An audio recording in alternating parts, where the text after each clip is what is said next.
नमस्कार. राजमाता जिजाऊ माँसाहेब, क्रांतिज्योती सावित्रीबाई फुले, पुण्यश्लोक अहिल्यादेवी होळकर यांच्या विचारांना विनम्र अभिवादन करते. आज या ठिकाणी आदरणीय शिवाजीराव आढळराव पाटील यांच्या पक्षप्रवेशाच्या निमित्तानं उपस्थित असलेले आपल्या सर्वांचे लाडके राज्याचे उपमुख्यमंत्री, राष्ट्रवादी काँग्रेस पक्षाचे राष्ट्रीय अध्यक्ष आदरणीय अजितदादा, ज्यांनी आपलं मनोगत व्यक्त केलं आणि पुढील कामासाठी आपली रजा घेतली, ते राज्याचे प्रांताध्यक्ष आदरणीय सुनीलजी तटकरे साहेब, ज्यांच्या मार्गदर्शनाखाली आपण सर्वजण या ठिकाणी उपस्थित राहिलात, ते आदरणीय दिलीपरावजी वळसे पाटील साहेब, ज्यांनी आपलं मनोगत व्यक्त केलं, ते जुन्नरचे आमदार आदरणीय अतुलदादा बेनके, ज्यांचा पक्षप्रवेश होतोय आणि मोठ्या संख्येने आपण सर्वजण छत्रपती शिवरायांच्या या शिवजन्मभूमीमध्ये उपस्थित राहिलात, ते आदरणीय शिवाजीराव आढळराव पाटील, प्रदीपदादा गारट, पोपटरावजी गावडे, सुरेश अण्णा गुले, देवेंद्र शेठ शाह, कल्पनाताई आढळराव, अरुणबाई गिरी, विवेक वळसे पाटील, विष्णुकाका हिंगे पाटील, मानसिक भाऊ पाचुलकर, सुषमाताई शिंदे, कैलासराव सांडभो, राजेंद्र कोरेकर, आमच्या उज्ज्वलाताई शेवाळे, व्यासपीठावरील सर्व सन्माननीय सदस्य, या ठिकाणी उपस्थित असलेले सर्व पदाधिकारी, कार्यकर्ते, मोठ्या संख्येने उपस्थित असलेल्या माझ्या महिला भगिनी आणि माझे पत्रकार बंधू आणि भगिनींनो, सुरुवातीलाच खरं तर अवघ्या महाराष्ट्राचा आराध्य दैवत असलेल्या छत्रपती शिवरायांच्या या शिवजन्मभूमीमध्ये आणि राजमाता जिजाऊ माँसाहेबांच्या पदस्पर्शाने पावन झालेल्या या मातीमध्ये आपण इतक्या मोठ्या संख्येने उपस्थित राहून माजी खासदार शिवाजीराव आढळराव पाटील यांचं या पक्षामध्ये स्वागत केलं. मी मनापासून आपल्या सगळ्यांचे आभार व्यक्त करते आणि आदरणीय शिवाजीराव आढळराव पाटील आपल्या राष्ट्रवादी काँग्रेस पक्षामध्ये प्रवेश होत असताना आपला सन्मान आणि आपल्याला स्वागताबद्दल मी मनापासून शुभेच्छा देते. आज या ठिकाणी खरं तर दादांनी जो निर्णय घेतला त्या निर्णयासमवेत पहिल्या दिवसापासून महाराष्ट्रातल्या महिला भगिनी, युवक, विद्यार्थी, वाड्या वस्त्या आणि पाड्यावरचा माणूस उभा राहिला. आज महिलांची संख्या देखील या ठिकाणी मोठ्या प्रमाणात आहे. दादांनी जो निर्णय घेतला तो महाराष्ट्राच्या विकासासाठी घेतला आणि या विकासाच्या निर्णयासोबत आपण सगळेजण आलात, त्याचे मी मनापासून आभार व्यक्त करते. दररोज मोठ्या प्रमाणात होणारे पक्षप्रवेश, मोठ्या प्रमाणात होणारे मेळावे आणि खऱ्या अर्थानं ही साक्ष आहे ती दादांच्या कामाची आणि म्हणून आदरणीय शिवाजीराव आढळराव पाटील आपण देखील या निर्णयाला संमती देत आज राष्ट्रवादी काँग्रेस पक्षामध्ये प्रवेश करत खऱ्या अर्थानं आपल्या आंबेगाव भागाच्या, जुन्नर भागाच्या शेतकरी, कष्टकरी, कामगारांना न्याय देण्यासाठी दादांसमवेत आला. हा निर्णय चुकीचा ठरणार नाही, हा येणाऱ्या लोकसभेच्या कालावधीमध्ये ही जनता दाखवून देईल. या अनेक दिवसाच्या कालावधीमध्ये खरं तर आपण जो निर्णय घेतलाय तो निर्णय किती योग्य आहे हे सातत्याने दिसून येतो. केंद्र सरकारमध्ये अर्थसंकल्प सादर झाला, यामध्ये सर्वाधिक विकासाचे मुद्दे आमच्या महिला भगिनींवरती मांडले गेले.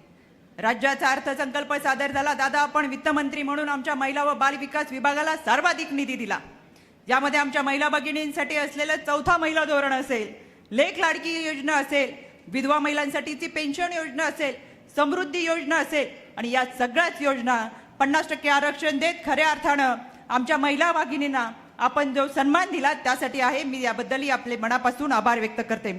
या ठिकाणी आमदार दिलीप मोहिते पाटील, मी दिलगिरी व्यक्त करते, आपलं नाव यामध्ये विसरलं, किरणताई वळसे पाटील, या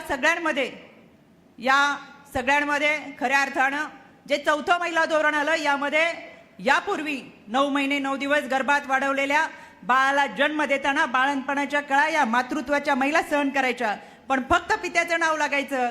आता आमच्या महायुती सरकारने चौथं महिला धोरण आणलं आणि बाळाच्या नावापुढे आधी आता आईचं नाव लागतं आणि मग पित्याचं नाव लागतं. हे नाव घेताना अतुलदादांनी सगळ्यांची नावं यासाठीच घेतलं की हे धोरण महायुती सरकारचं आहे आणि खऱ्या अर्थानं हा आमच्या मातृत्वाचा सन्मान आहे. येणाऱ्या कालावधीमध्ये खऱ्या अर्थानं अनेक योजना आपल्यापर्यंत पोचती असतील, पोचणार आहेत. या सगळ्यांचा विचार करून आपण सगळेजण या ठिकाणी उपस्थित राहिलेला आहेत. या आजच्या पक्षप्रवेशाने आपल्या तालुक्याची, जिल्ह्याची ताकद वाढत असताना आदरणीय शिवाजीराव आढळराव पाटील आपल्या समवेत आलेल्या सर्व कार्यकर्त्यांचे आम्ही मनापासून स्वागत करतो. आणि खरं तर एक खंत दादांना देखील वाटत असेल, गेल्या 5 वर्षापूर्वी दादांनी ज्या उमेदवाराला बरोबर घेतलं, निवडून आणण्यासाठी शर्तीचे प्रयत्न केले, ताकद दिले, त्यांच्या अडीअडचणी सोडवल्या आणि खऱ्या अर्थानं दादांना वाटत होते की हा उमेदवार निवडून आल्यानंतर 5 वर्ष आपल्या मतदारसंघातील लोकांची कामं करतील, पण ते तर बाजूला राहिलं.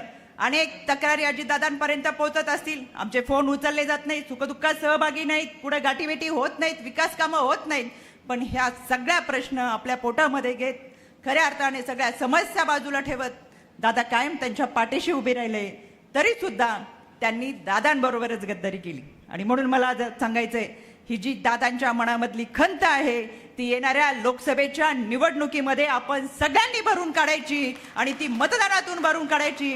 दादांनी दिलेला उमेदवार हा योग्य उमेदवार आहे, तो जनतेचे प्रश्न सोडवणारे आहे. या निमित्तानं हा संकल्प आपण सगळ्यांनी करायचा आहे. समृद्ध आणि विकसित महाराष्ट्राच्या दैदिप्यमान उज्ज्वल भविष्यासाठी ही मशाल आपण सगळ्यांनी हाती घ्यावी आणि खऱ्या अर्थानं आदरणीय दादांना साथ देत ही महिला भगिनी मोठ्या प्रमाणात आहेत. ही मातृशक्ती जिथं जिथं उपस्थित राहते तिथं तिथं विजयाची पताका दिमागाने फडकत राहते.